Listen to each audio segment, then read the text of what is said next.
नमस्कार। प्रादेशिक समाचार के साथ मैं पूनम किरकेट्टा। पहले मुख्य समाचार। प्रधानमंत्री नरेंद्र मोदी आज जलवायु शिखर सम्मेलन को संबोधित करेंगे। जलवायु परिवर्तन से निपटने के अभियान में भारत की है अहम भूमिका। किसानों के 50,000 रुपए तक का ऋण माफ करेगी राज्य सरकार। बजट में 2,000 करोड़ रुपए का किया गया प्रावधान। राज्य सरकार सभी विभागों की आधिकारिक वेबसाइट की कराएगी सिक्योरिटी ऑडिट। साइबर अपराध से निपटने के लिए बनेगा स्ट्रांग सेल। और लातेहार जिले में हुए मनरेगा घोटाले में 8 मुखिया, 10 पंचायत सेवक और 8 रोजगार सेवक समेत 36 के खिलाफ प्राथमिकी दर्ज। और अब समाचार विस्तार से। कोविड-19 महामारी के खिलाफ देश एकजुट होकर लड़ रहा है। आप भी हमारे साथ सुरक्षा और बचाव के 3 आसान एहतियाती उपायों का संकल्प लें। मास्क पहनें, 2 गज की दूरी है जरूरी, सुरक्षित दूरी बनाए रखें, हाथ और मुंह साफ रखें। प्रधानमंत्री नरेंद्र मोदी ऐतिहासिक पेरिस जलवायु समझौते की 5वीं वर्षगांठ के अवसर पर आज विश्व जलवायु शिखर सम्मेलन को संबोधित करेंगे। पेरिस समझौता बहुस्तरीय जलवायु परिवर्तन प्रक्रिया में एक महत्वपूर्ण पड़ाव है। यह समझौता 4 नवंबर 2016 को प्रभावी हुआ था।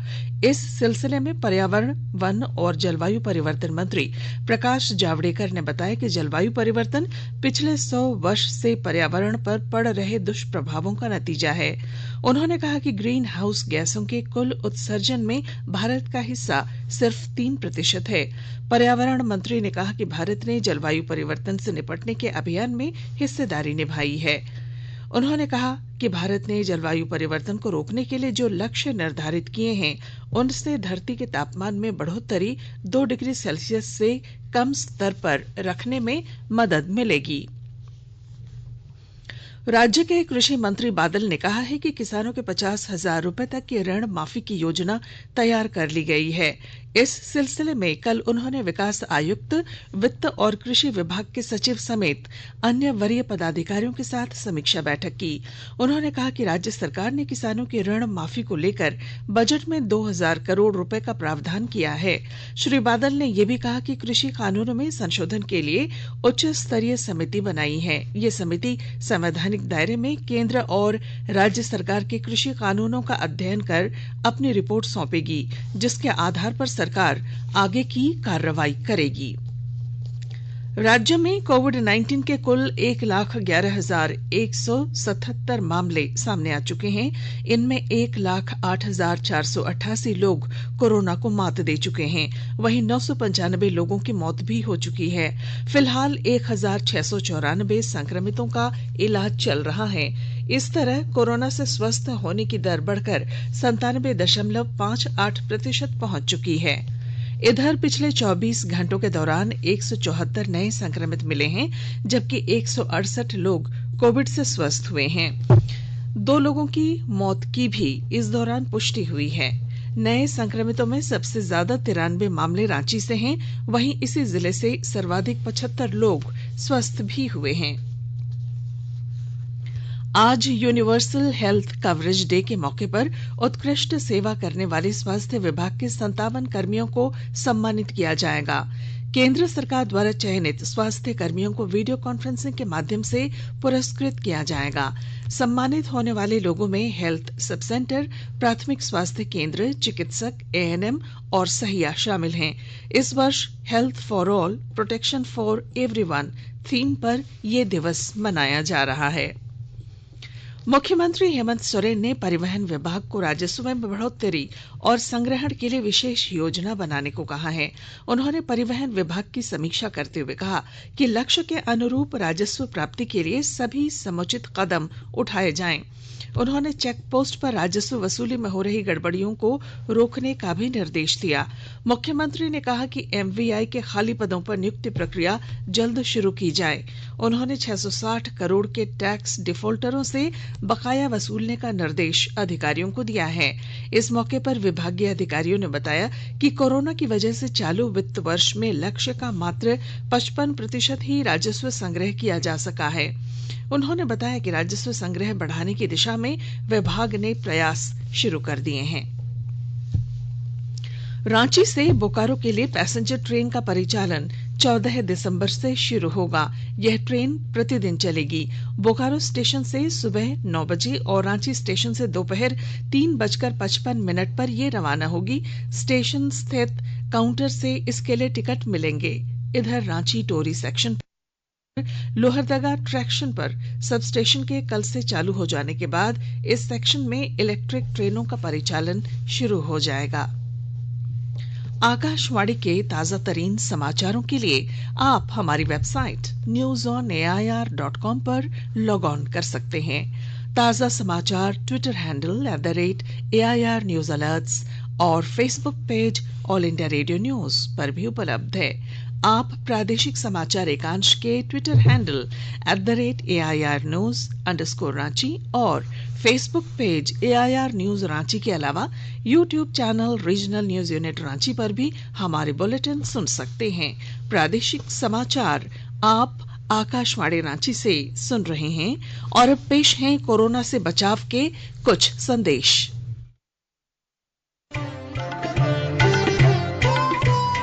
कोविड-19 से बचाव और सुरक्षित रहने के 3 उपाय। मास्क लगाएं, 2 गज दूरी है जरूरी, सुरक्षित दूरी रखें, हाथ और मुंह साफ रखें।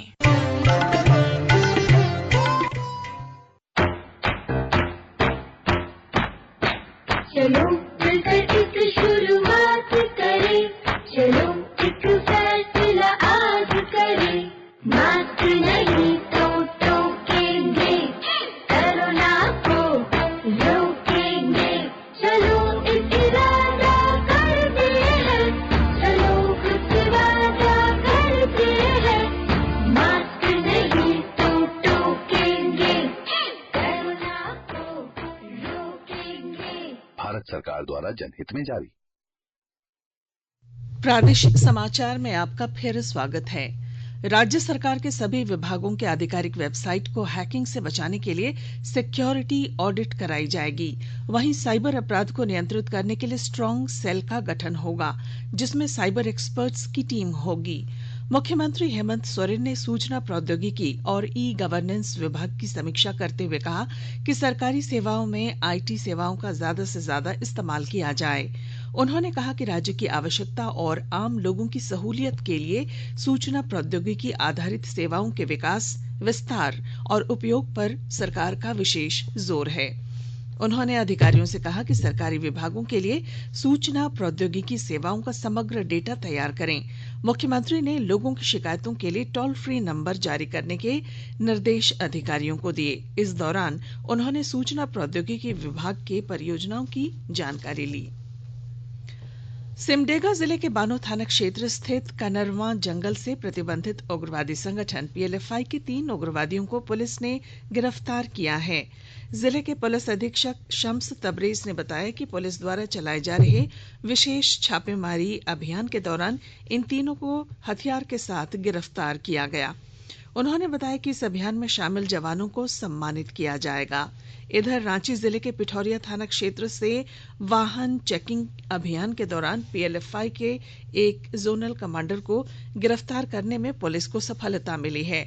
उसके पास से 1 देसी कट्टा और जिंदा कारतूस बरामद किया गया है। रेलवे भर्ती बोर्ड 15 दिसंबर से तकरीबन 1,40,000 पदों को भरने के लिए व्यापक भर्ती अभियान शुरू करेगा।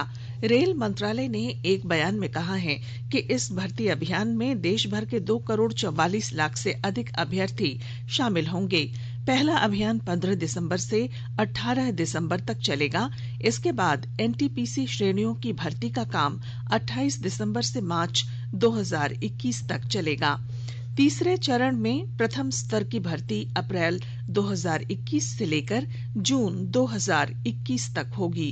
परीक्षा की सूचना व्यक्तिगत ईमेल और SMS के जरिए दी जाएगी।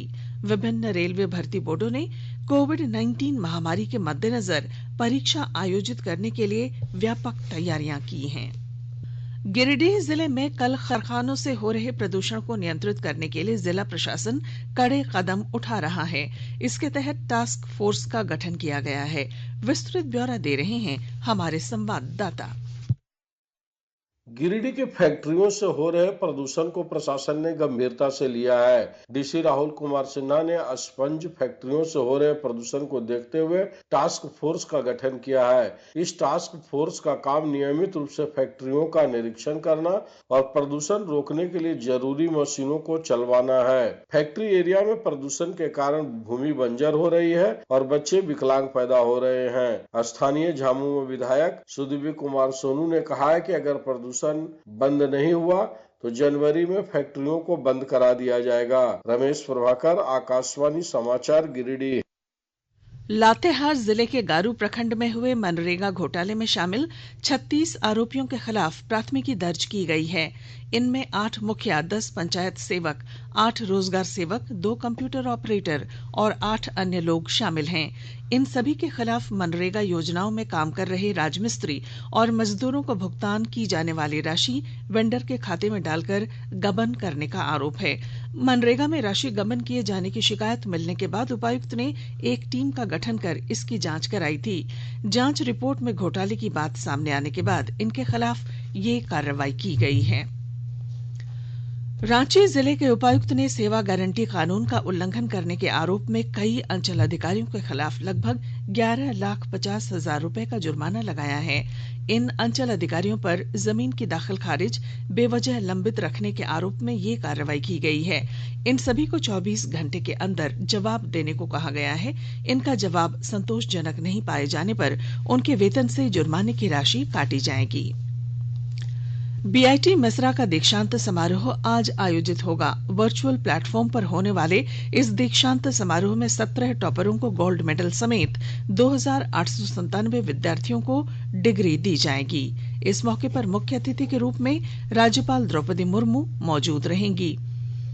सभी जिलों के व्यवहार न्यायालयों में आज राष्ट्रीय लोक अदालत लगाई जा रही है। झारखंड राज्य विधिक सेवा प्राधिकार झालसा द्वारा इसका आयोजन किया जा रहा है।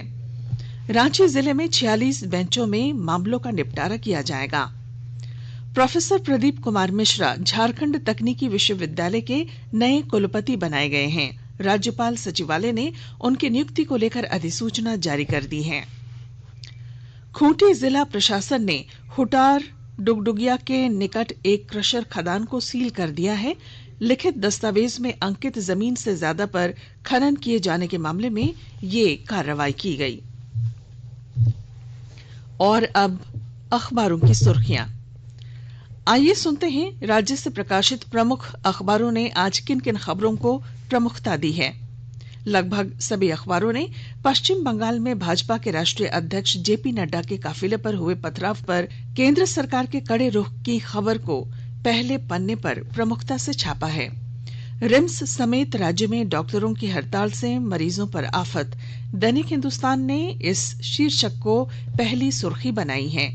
मुख्यमंत्री हेमंत सोरेन की उद्योग, सूचना प्रौद्योगिकी और परिवहन विभाग की समीक्षा बैठक में दिए गए निर्देशों की खबर को प्रभात खबर ने पहले पन्ने पर दी है। दैनिक भास्कर ने भाजपा विधायक रणधीर सिंह और नवीन जायसवाल के सरकारी आवासों को आज खाली कराए जाने की तैयारियों से संबंधित खबर पहले पन्ने पर दी है। हेमंत सरकार के 29 दिसंबर को 1 साल पूरा होने पर नौकरी, पेंशन और कर्ज माफी का तोहफा दिए जाने से संबंधित खबर को दैनिक जागरण ने अपनी सुर्खी बनाया है। रांची एक्सप्रेस ने बोकारो थर्मल प्लांट से बिजली उत्पादन बंद होने की खबर पहले पन्ने पर दी है। अंग्रेजी अखबार हिंदुस्तान टाइम्स ने नए कृषि कानूनों को लेकर किसानों द्वारा सर्वोच्च न्यायालय जाने की खबर पहले पन्ने पर दी है। वहीं टाइम्स ऑफ इंडिया ने कोरोना वैक्सीन को लेकर की जा रही तैयारियों को अपने पहले पन्ने पर लिया है। और अब बुलेटिन के आखिर में मुख्य समाचार। प्रधानमंत्री नरेंद्र मोदी आज जलवायु शिखर सम्मेलन को संबोधित करेंगे। जलवायु परिवर्तन से निपटने के अभियान में भारत की है अहम भूमिका। किसानों के 50,000 रुपए तक का ऋण माफ करेगी राज्य सरकार। बजट में 2,000 करोड़ रुपए का किया गया प्रावधान। राज्य सरकार सभी विभागों की आधिकारिक वेबसाइट की कराएगी सिक्योरिटी ऑडिट। साइबर अपराध से निपटने के लिए बनेगा स्ट्रांग सेल। और लातेहार जिले में हुए मनरेगा घोटाले में 8 मुखिया, 10 पंचायत सेवक और 8 रोजगार सेवक समेत 36 के खिलाफ प्राथमिकी दर्ज। और इसके साथ ही आकाशवाणी रांची से प्रादेशिक समाचार का ये बुलेटिन समाप्त हुआ। नमस्कार। ये आकाशवाणी।